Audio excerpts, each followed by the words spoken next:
confieso que solo soy un simple escritor de relatos fantásticos.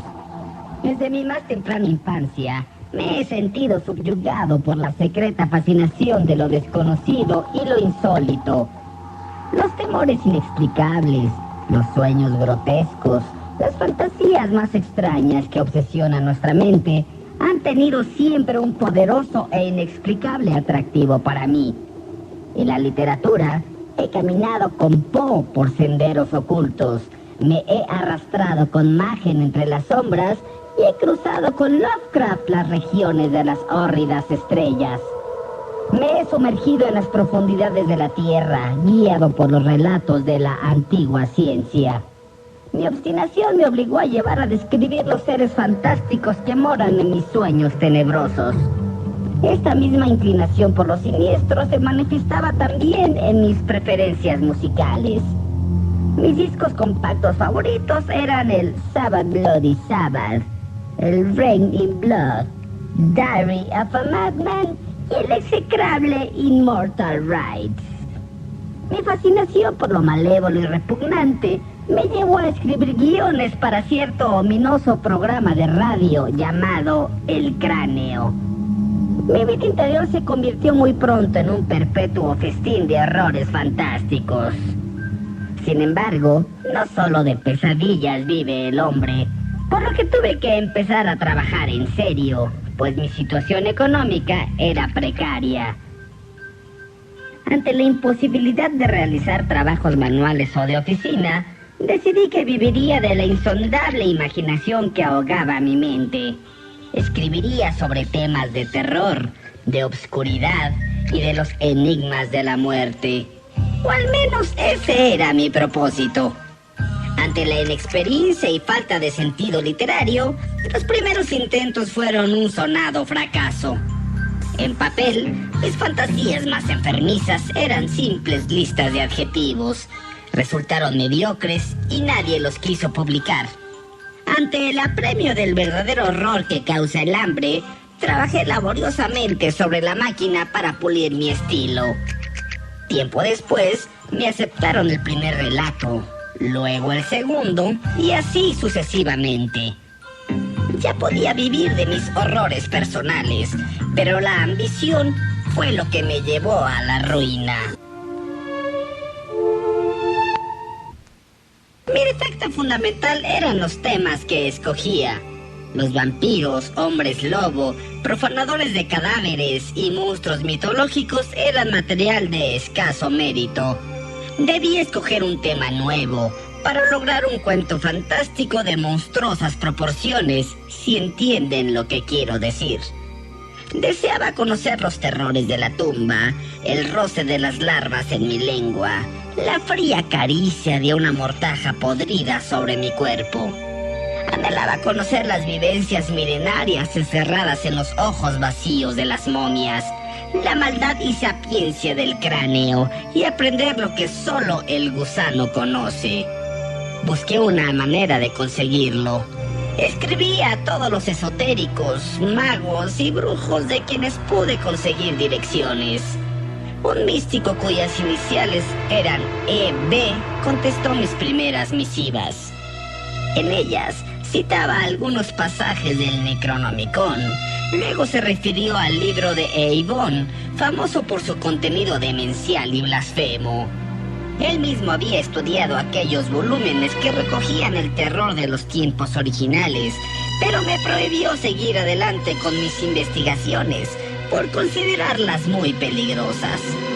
Tuve que detener un tiempo mis pesquisas, pero decidí llevarlas adelante, buscando yo mismo alguno de estos libros condenados. Después de escribir a universidades, bibliotecas y coleccionistas acerca de mis intereses bibliográficos, de todos obtuve una respuesta hostil y hasta grosera. Decidí continuar mi búsqueda en viejas librerías del centro de la ciudad. En ninguna de las que visité habían oído hablar del Necronomicon o del horrible Cultos del Ghoul. La persistencia dio por fin resultado. En una vieja librería de estantes polvosos, encontré entre 2 centenarios tomos de poesía barroca un gran libro negro con pastas de hierro. En ella se veía grabado De Vernis Mysteries, los misterios del gusano, del brujo holandés Ludwig Prin. El tendero evidentemente no sabía de qué se trataba, pues obtuve el mamotreto por escasos 10 nuevos pesos. Corrí rápidamente a mi apartamento, con el centenario botín debajo del brazo. Su autor, Ludwig Prin, fue un hombre extraño. Alquimista, nigromante y mago de gran reputación.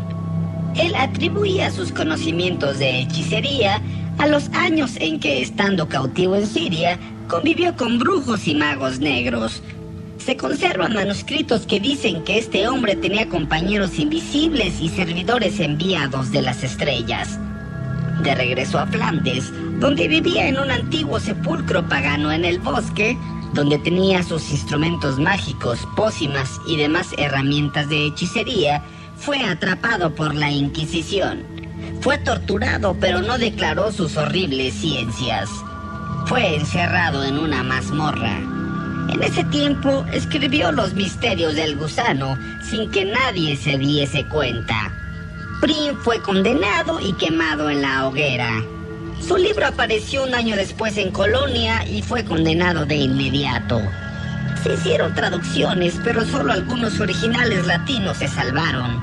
Uno de esos yo tenía entre mis manos. Cuando abrí las apestosas y mohosas hojas, sentí que la tierra se abría y me tragaba. Todo el texto estaba escrito en latín antiguo. Sabía que todo el poder del mundo invisible descansaba en esos textos y yo no los podía descifrar. Recordé a mi amigo E.B. y le supliqué que me ayudara. E.B. leía los clásicos en su idioma original y no pondría muchos peros en ayudar a crear una obra maestra de la literatura de terror que yo quería escribir.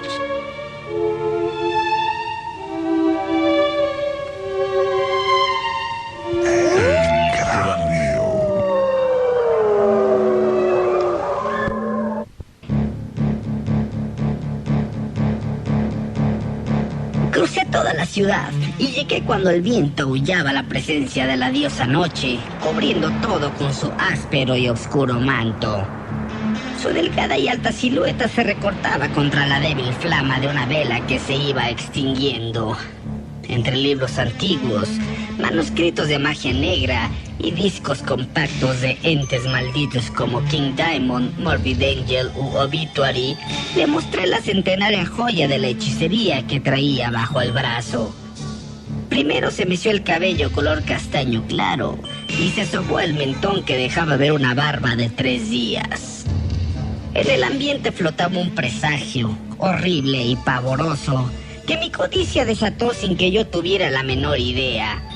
Yo sentía la presencia de unos secretos que no tardarían en revelarse. Mi amigo, con gran experiencia, sabía aún antes de abrir el libro que traería una maldición sobre nosotros. Me anticipó que mucha gente había muerto por intentar aplicar las ciencias prohibidas que se explicaban en el libro, que no sabíamos qué esferas o qué entes iban a contestar nuestro llamado. Pero yo insistí. Ahora me doy cuenta que fui un necio.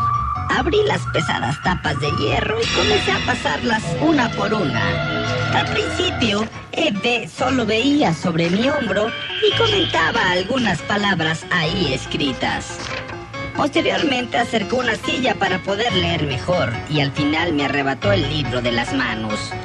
Con un extraño fulgor en sus ojos comenzó a leer párrafos sueltos. Su perfil cadavérico expresaba una concentración total en los viejos caracteres del libro. Cuando traducía en voz alta, las frases retumbaban como una letanía del diablo. Después de unos momentos, con una voz chillona y muy excitada, me dijo que había encontrado una invocación para llamar a algunos seres del espacio exterior. Sabía que debía arrebatarle aquel monstruoso códice, pero él seguía adelante, como poseído por el libro. Con voz quebrada por la violenta excitación, leía: Tibi magnum innominandum signa stellarum nigrarum et boniformis sadocae sigillum.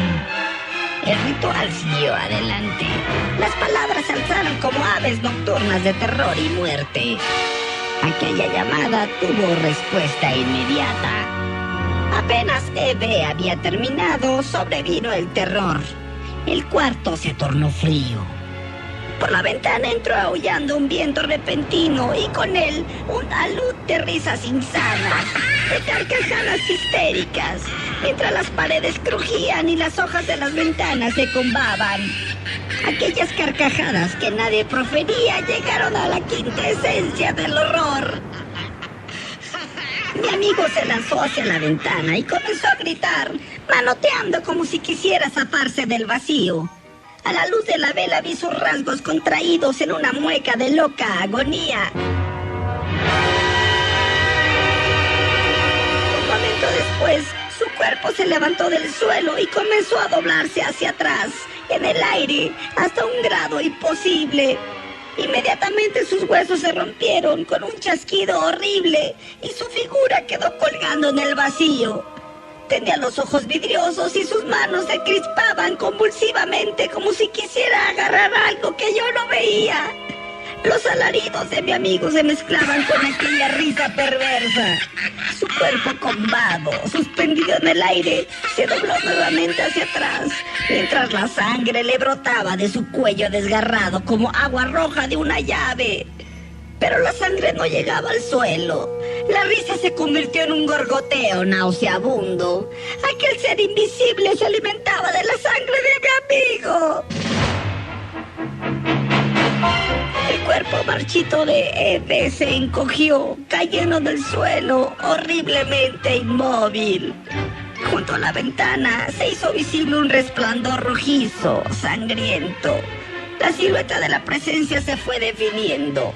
Era una inmensa gelatina palpitante, húmeda y roja. Una burbuja escarlata con miles de apéndices tentaculares que se movían en el vacío. En los extremos de estos apéndices, unas bocas se abrían y cerraban con hambre y codicia.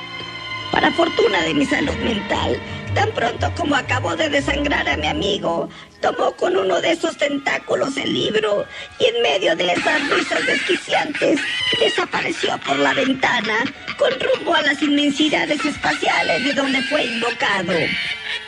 Eso fue todo. Prendí fuego a la casa y nadie sospechó de mí.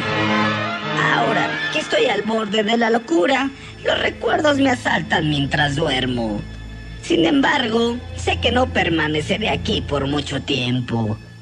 Tengo la certeza que volveré a ver aquella aberración de las estrellas. Estoy convencido de que pronto volverá para llevarme a esa negrura que hoy es la morada de mi amigo y finalmente conoceré los misterios del gusano. Y sé que llegará a través de las ondas sonoras, desquiciantes e insanas del cráneo.